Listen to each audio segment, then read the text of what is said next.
வணக்கம். எல்லாரும் எப்படி இருக்கீங்க? இன்னைக்கு நம்ம ஒரு கதைய பத்தி பார்க்க போறோம். இது வழக்கமான கதை கிடையாது. கொஞ்சம் வித்தியாசமான கதை. எப்படின்னு பார்த்தீங்கன்னா, இது ஒரு படத்தோட கதை.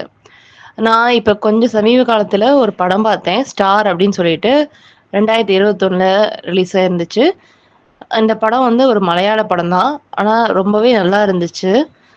ஒரு பொண்ணுக்கு என்னென்ன விஷயம் நடக்கும், அவங்களுடைய உடம்ப அவங்க எப்படி புரிஞ்சுக்கிறது அப்படின்ற ஒரு படம் தான் இது. ஆக்சுவலா பார்த்தீங்க அப்டின்னா, அந்த வீட்ல ஒரு அம்மா இருப்பாங்க. அவங்களுக்கு 3 பசங்க இருப்பாங்க. 2 பொண்ணுங்க, 1 பையன். அந்த பெரிய பொண்ணு கொஞ்சம் சயின்டிஸ்ட் அப்டின்ற மாரி இருப்பாங்க. அவங்க இஸ்ரோல வேலை செய்ற மாரி காட்டியிருப்பாங்க. மத்தவங்க 2 பேரும் சின்ன பசங்களா இருப்பாங்க. அம்மா கூட தான் இருப்பாங்க. அந்த அம்மா ஃபர்ஸ்ட் இந்த கதை ஆரம்பத்துல திருவாதிரை நட்சத்திரத்த பத்தி சொல்லியிருப்பாங்க. திருவாதிரை நட்சத்திரம் ரொம்ப வருஷத்துக்கு முன்னாடி வெடிச்சு சிதறிருச்சு. நம்ம பார்த்துட்டு இருக்கிறது அது ரொம்ப வருஷத்துக்கு முன்னாடி இருக்கிற நட்சத்திரம்.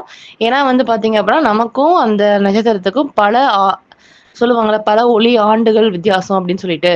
அந்த மாரி தான் வித்தியாசம். அத நமக்கு தெரியல அப்படின்ற மாரி கண்டுபிடிச்சிருப்பாங்க. அத பத்தி பேசிட்டு இருப்பாங்க.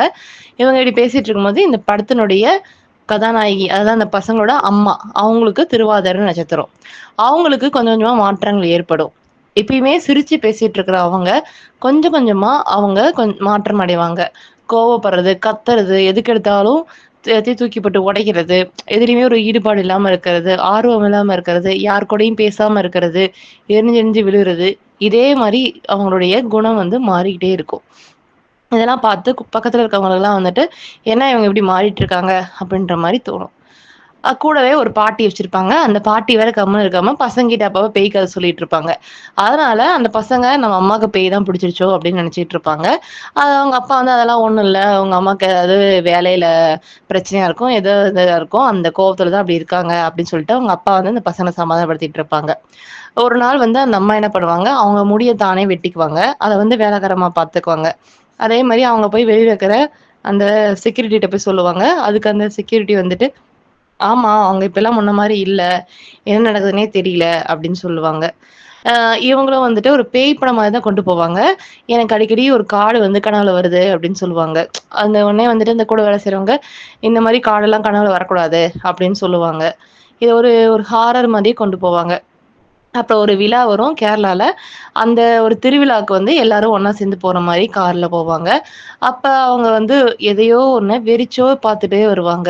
யார் கூடயும் அதிகமா பேச மாட்டாங்க, கலந்துக்க மாட்டாங்க. தன்னந்தனியாவே இருப்பாங்க. ஒரு மாரி வெறுமையா இருப்பாங்க. அப்படியே அவங்க ஒரு அவங்க அந்த கேரளா அந்த வீட்டுக்கு போவாங்க. அது அந்த அம்மாவினுடைய அம்மா வீடு. அதாவது நம்ம கதாநாயகியினுடைய அம்மா வீடு.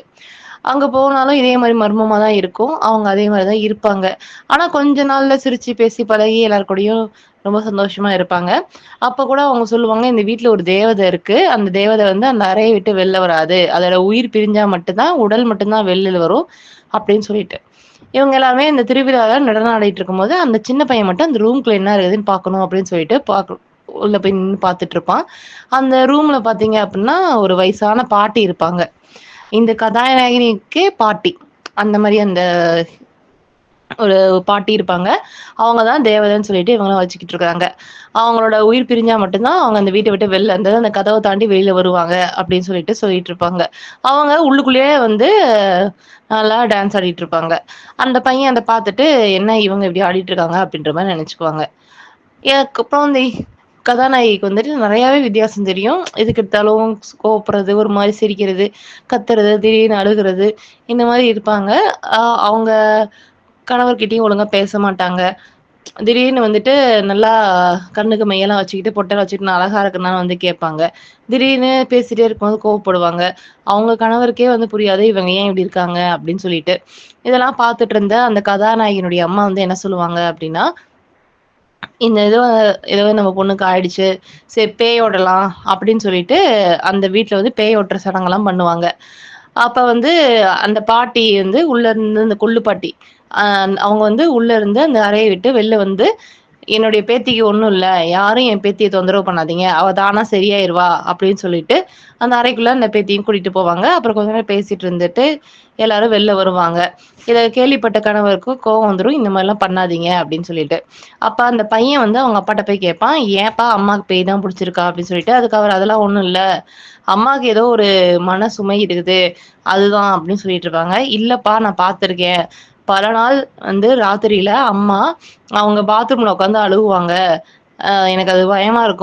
நான் அம்மா கூட படுத்துக்கிறதுக்கே பயந்துகிட்டு தான் உன் கூட வந்து படுத்துக்கிறேன்." அப்படின்னு சொல்லிட்டு அந்த பையன் சொல்லுவாங்க.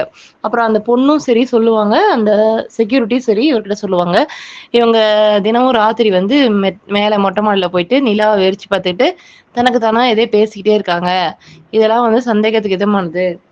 இந்த ஸ் இதனால வந்துட்டு இவங்களுக்கு கண்டிப்பா பேய் தான் புடிச்சிருக்கு அப்படின்ற மாரி கதைய கொண்டு போவாங்க. உடனே இந்த கணவர் வந்து இதெல்லாம் ஒண்ணும் வேண்டாம். வா நம்ம வீட்டுக்கே போலாம்ன்னு சொல்லிட்டு வீட்டுக்கே கூட்டிட்டு வந்துருவாரு. வீட்டுக்கு வந்த வாட்டிக்கும் அவங்க அப்படியே தான் இருப்பாங்க. ஒண்ணும் பெருசா மாற்றம் இருக்காது. அப்ப பார்த்தீங்க அப்டின்னா, திடீர்னு ஒரு சத்தம் கேட்கும். எல்லாரும் போய் பார்ப்பாங்க. அந்த வேலைக்கார அம்மா தான் வந்துட்டு, "யாரும் உள்ள வராதீங்க, உள்ள வராதீங்கம்பாங்க." ஆனா, அந்த கதவுக்கு வெளியில வந்து ரத்தம் வர மாரி காட்டுவாங்க. அத வந்து அந்த பெரிய பொண்ணு மட்டும் உள்ள வரலாம் அப்டின்னா, அந்த பெரிய பொண்ணு மட்டும் உள்ள போய் பார்ப்பாங்க. அப்புறம் பார்த்தா, அடுத்த இதுல வந்துட்டு ஆஸ்பத்திரியில சேர்த்திருப்பாங்க. ஆஸ்பத்திரியில வந்து சேர்த்திட்டு, அந்த டாக்டர்ட்ட அவங்க கணவர் வந்து பேசிட்டு இருப்பாங்க. "இவங்களுக்கு என்ன ஆச்சு? இப்டி இருக்காங்க." அப்டின்னு சொல்லிட்டு. "ஒண்ணும் இல்ல. அவங்க நல்லா தான் இருக்காங்க. இப்ப வந்து ட்ரிப்ஸ் ஏறிட்டு இருக்குது. கொஞ்ச நேரத்துல அவங்க நார்மல் ஆயிடுவாங்க." அப்டின்ற மாரி பேசிட்டு, டாக்டர் எல்லாத்தையும் சொல்லிருவாங்க. அப்புறம் அந்த பொ பொண்ணுடைய அந்த கதாநாயகியினுடைய கணவர்கிட்ட தனியா பேசணும்னு சொல்லிட்டு டாக்டர் கூப்பிடுவாங்க. இவரும் போவாரு. போனா வந்து சொல்லுவாங்க, "உங்க மனைவிக்கு வந்து வந்திருக்கிறது வந்து அ ஒரு பேய் பிடிக்கிறது அந்த மாரி இல்ல. இது ஒரு மன ரீதியான வியாதி. இதுக்கு வந்து என்ன பிரச்சனை அப்டின்னா, பொண்ணுங்களுக்கு 45லேருந்து 50 வயசு ஆகும்போது, அந்த மெனோபாஸ்ன்னு சொல்லுவாங்க. அதாவது மாதவிடாய் நிக்கிற காலம்னு சொல்லுவாங்க. அதனால தான் வந்து அவங்க இப்படிலாம் வந்து மாறிட்டுருக்காங்க. முன்ன வந்து எல்லாத்தோட சிரிச்சு பேசிட்டு இருப்பாங்க. இப்ப வந்து அவங்களுக்குள்ளேயே நெறைய மாற்றம் வந்து ஏற்படும். அவங்களுடைய உடல வந்து அவங்களாலயே புரிஞ்சுக்க முடியாது. அவங்களோட உடல்ல வந்து நெறைய மாற்றம் ஏற்படுறதுனால, அவங்களுக்குள்ளேயே அது ஒரு மனரீதியான பிரச்சனைய உண்டு பண்ணும்.